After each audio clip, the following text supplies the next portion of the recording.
Saat kamu tidak pernah berani memutuskan memilih sesuatu, kamu yang akan diputus asakan oleh waktu.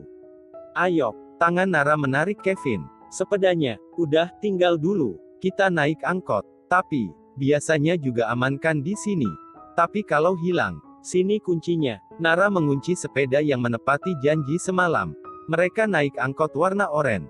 Kevin berusaha menikmati musik yang diputarkan di dalam angkot. Meski dari awal mereka naik, yang diputar lagu galau semua. Band-band Indonesia yang pernah jaya lalu diselip boyband untuk sementara.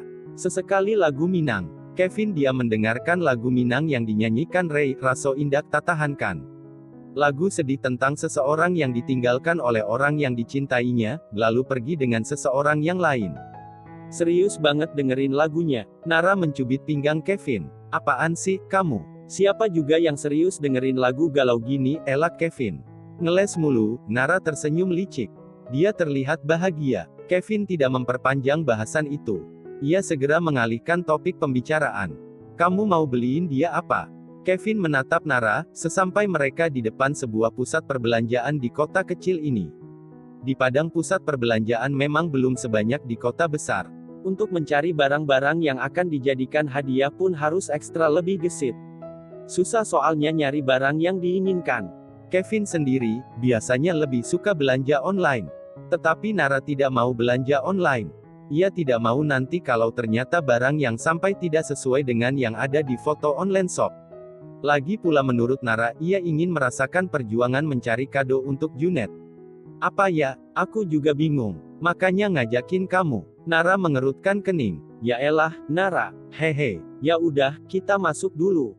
Lihat di dalam nanti. Alunan musik dan suara-suara penyiar diskonan menggema di dalam mall. Kevin mengiringi langkah Nara, melihat ke arah jam tangan, baju, dan toko kacamata. Kamu mau beliin dia jam tangan? Ucap Kevin pinta Kevin yang mulai bingung dengan kebingungan Nara. Enggak seru dong kalau dikasih tahu. Nara menolak cepat usulan Kevin. Nara, mending ditanyain, deh. Jangan kayak kanak sem ngasih kado. Maunya ngasih kejutan yang dikasih malah nggak terkejut sama sekali. Toh, nanti kalau dia nggak suka, gimana coba? Iya juga sih. Tapi, Nara masih tidak mau kalau harus menanyakan apa yang dimau oleh Junet.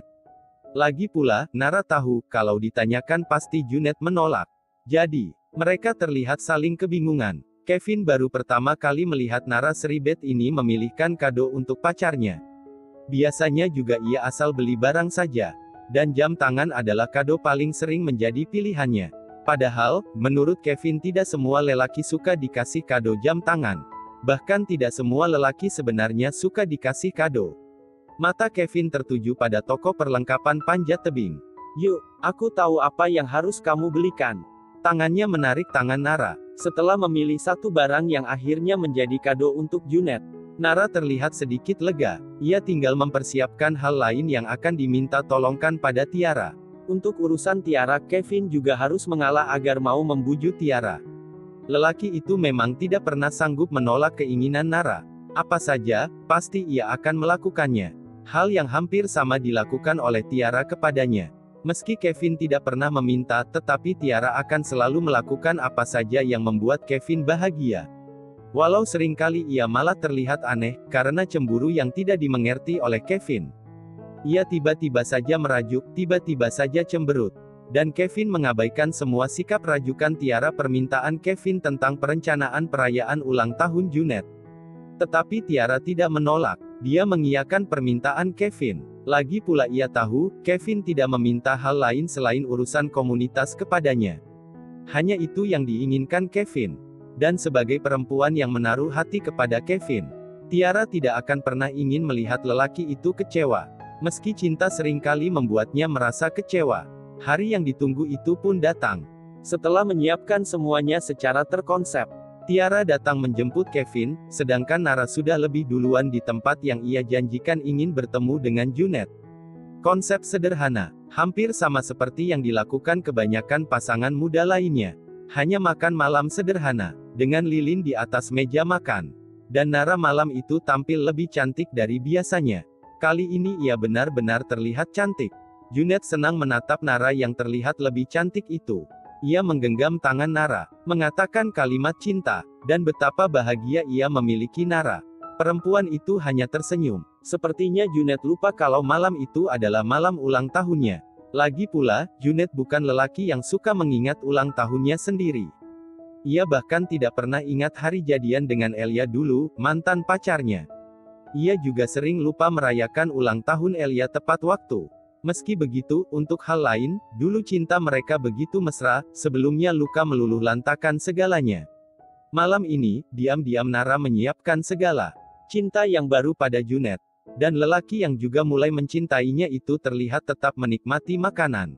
Kamu nggak mau makan? Junet menghentikan makannya. Iya, Nara tersenyum, ia memakan sepotong kecil ayam goreng yang ada di piring. Tanpa menyadari apa yang ada di pikiran Nara dan terus saja menikmati makanan. Nara memberi isyarat kepada Kevin. Kevin mengerti, ini saatnya ia meminta pegawai kafe untuk mengantarkan kue ulang tahun ke meja Nara dan senyum Nara membuat Junet berhenti makan. Ia terkejut, benar-benar terkejut, bukan hanya karena Nara dan kejutan ulang tahun ini. Namun sekilas ingatan tentang Elia kembali hadir di kepalanya. Perempuan di masa lalu itu pernah melakukan hal yang hampir sama. Rasanya antara sakit dan harus bahagia. Dia diam sejenak, sebelum akhirnya meyakinkan diri, ini adalah kebahagiaan dari Nara, dan ia harus bahagia untuk Nara.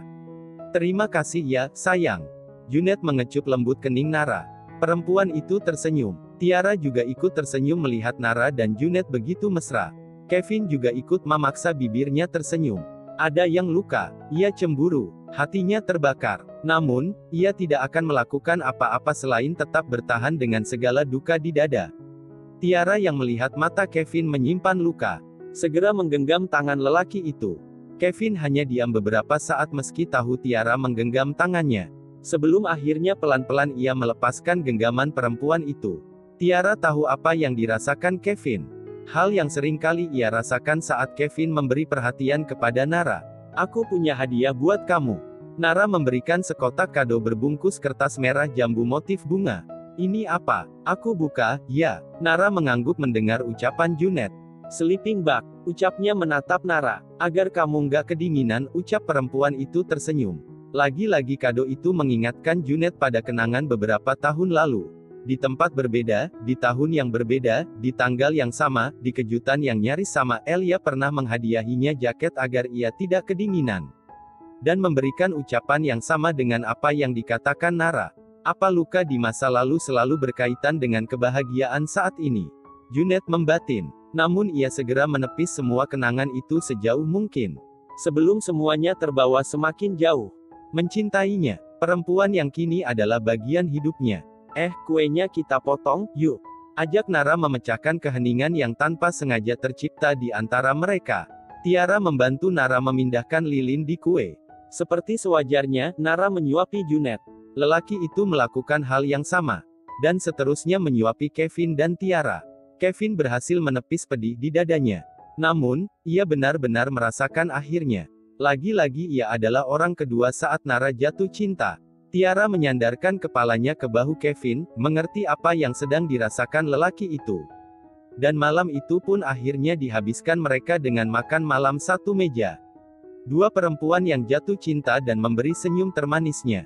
Dua lelaki yang sibuk dengan pikirannya masing-masing. Benar-benar makan malam yang asing.